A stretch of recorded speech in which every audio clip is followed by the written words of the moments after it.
सभी साथियों का स्वागत है और आपका धन्यवाद करता हूं कि आप इस कॉन्फ्रेंस में आने के लिए आपने समय निकाला। आज की जो मुख्य बात है वो चुनाव प्रचार शुरू हो चुका है और गांव-गांव जा कर के हमारे प्रत्याशी पहलवान योगेश्वर दत्त जी ने वोट मांगनी शुरू की है। हम भी उनके साथ थे। गांव से बड़ा अच्छा रिस्पांस मिला। 2 गांव में कवर करके आया हूं और लोगों से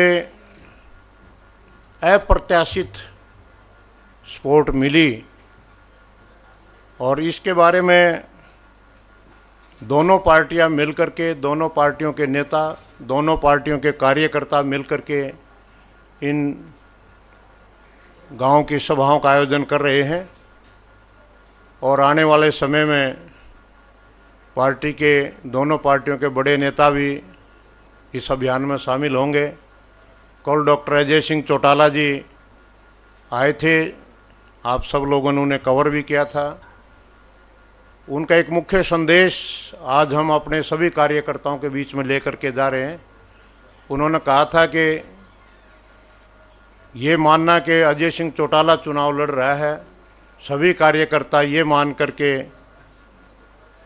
प्रयास करें, प्रयत्न करें और गठबंधन के उम्मीदवार को भारी मतों से जिताने में जननायक जनता पार्टी का भी एक एक कार्यकर्ता इसमें सहयोगी होगा और दिन रात मेहनत करके हम योगेश्वर दत्त को सफल बनाने में अहम भूमिका निभाएंगे।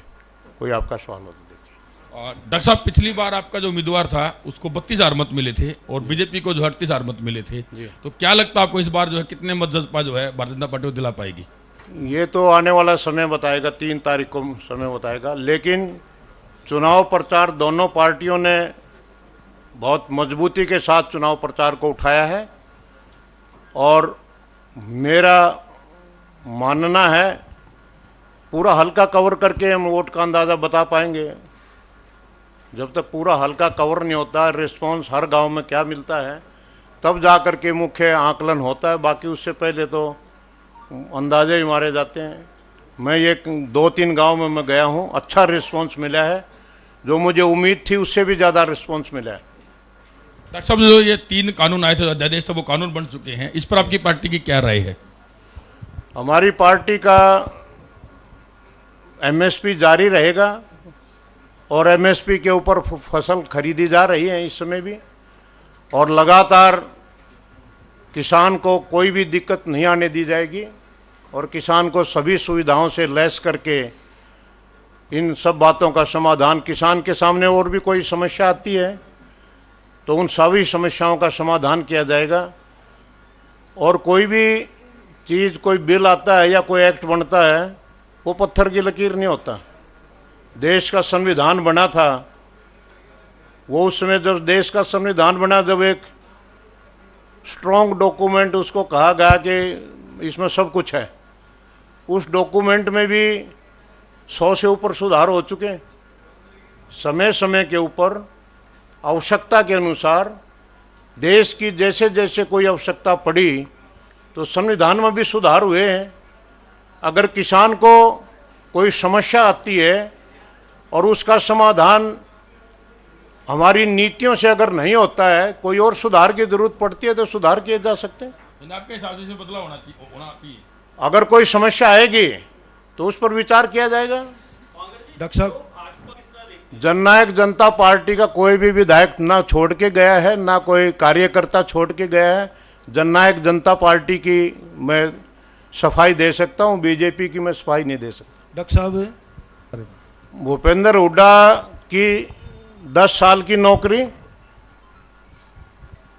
और केसी बांगड़ की 4.5 साल की नौकरी कंपेयर करके देख लो, डाटा अवेलेबल है सबके सामने। शर्मा जी के पास तो 50 साल का डाटा भी है। 10 साल में भूपेंद्र हुड्डा ने इस गोहाना तहसील में एक भी कोई एचसीएस नहीं लगा उसके दौरान। बांगड़ साहब, जेजेपी गोहाना तहसील में, पहला सवाल तो कंप्लीट कर लूँ मैं। गोहाना तहसील में मेरे समय में दर्जनों एचसीएस लगे थे, सैकड़ों की संख्या में गस्टेड अफसर लगे थे, और भूपेंद्र हुड्डा के टाइम पर ना कोई गस्टेड अफसर लगा, ना कोई एचसीएस लगा, ना कोई अलाइड का लगा, तो कहाँ नौकरी लगे बताओ? हाँ बताओ।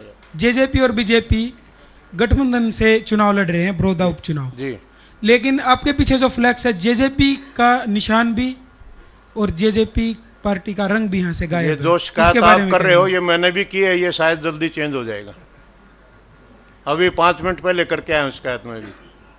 डॉक्टर साहब, 2 चुनाव इस अंतराल के अंदर हुए हैं, दोनों के अंदर बहुत ही अलग अलग मत हमने जो देखा है बहुत ही अलग हुआ है। 2019 का चुनाव जो नॉर्मल चुनाव हुआ था और आज जो उपचुनाव हो रहा है, उन दोनों के अंदर 2019 के चुनाव में आप इतने उत्तेजित नहीं थे चुनाव के लिए, लेकिन 2019 के उपचुनाव में आप अधिक उत्तेजित थे।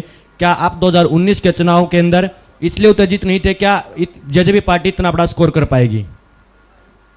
2019 में उत्तेजित नहीं था जी, मैं तो सारा चुनाव ही मैंने लड़ा था, हर गांव में। शायद आप बच्चे थे, आपने ध्यान नहीं किया होगा। मैं कवर कर रहा था। हर गांव में वोट मांगने वाला ही मैं था, दूसरा तो कोई था ही नहीं। सर, 2019 का जो चुनाव हुआ था उसके अंदर आपने कहा था कि पूरे हरियाणा का चुनाव देखना है। अब की बार आप बड़ौदा के ऊपर ज्यादा ही कुछ उपेक्षाएं लगाए हुए थे। पूरा गांव कवर करके, पूरा हल्का कवर करके, चम्मन पिछले 2019 के चुनाव में चम्मन गांव कवर करने के बाद और 20 गांव गोहाना हल्के के कवर करने के बाद 27 विधानसभाओं में मैं और भी गया था।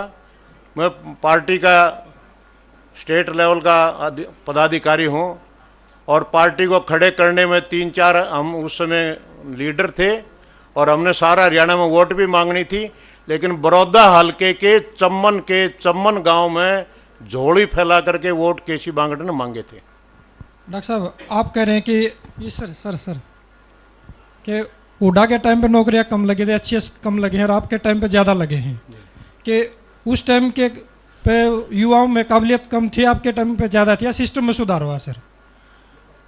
जो अब नहीं लग पा रहे हैं इस तरह से। सिस्टम में सुधार हुआ था, सिस्टम में सुधार हुआ था, और कई बार आंख मीचने में और आंख खोलने में फर्क हो जाता है। हुड्डा जी कहते हैं ना, एक आंख मेरी रोत कर, एक आंख मेरी सोनीपत है। जब वो बोलते हैं, उनको गोहाना के बड़ौदा के हल्के के लोगों से जब वोट लेनी होती है तब तो दोनों आंखें खुल जाती हैं, और जब कोई देने की बात आती है, जब हमारे वाली आंख ऐसे बंद हो जाती है, सोनीपत वाली।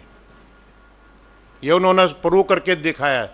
10 साल में उन्होंने ये सिद्ध करके दिखाया है कि बड़ौदा और गोहाना का उनका घर नहीं, घेर भी कौन समझा उन्होंने, घर की तो बात दूसरी है।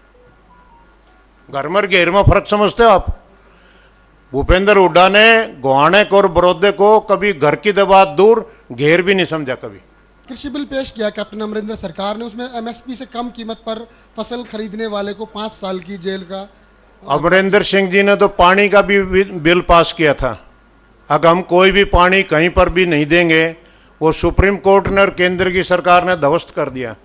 जिस तरह से ये चीप पॉपुलरिटी लेने के लिए, लोगों को बरगलाने के लिए जो गैर कानूनी जो इस तरह की बिल पास करता है या कानून बनाता है, वो सुप्रीम कोर्ट ने पहले भी ध्वस्त किए हैं इसके, और आगे भी ध्वस्त होंगे। डॉक्टर साहब, कल आपकी पहले जो इनेलो पार्टी में थे डॉक्टर कपूर, वो एक मजबूत कैंडिडेट के तौर पे उन्होंने चुनाव लड़ा 2 बार, और अब कल उन्होंने कांग्रेस के प्रत्याशी के समर्थन में अपना नामांकन वापस ले लिया है। इससे क्या लगता है कि कांग्रेस मजबूत हुई है?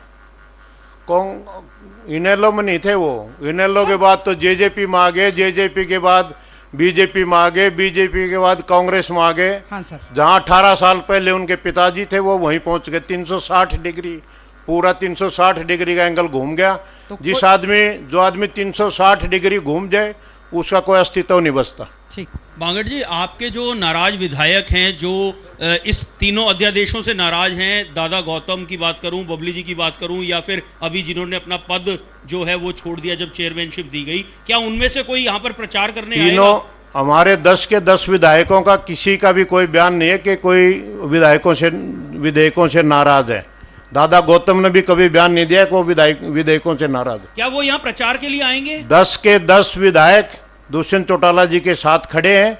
10 के 10 विधायक जननायक जनता पार्टी और चाबी के निशान के ऊपर जीते हुए विधायक चाबी के निशान के साथ खड़े। कोई भी विधायक बगावत पर नहीं है। सर यहाँ प्रचार के लिए आएंगे वो? मेरा सीधा सवाल है। सर सभी आएंगे। किसी और साथी का कोई सवाल हो तो?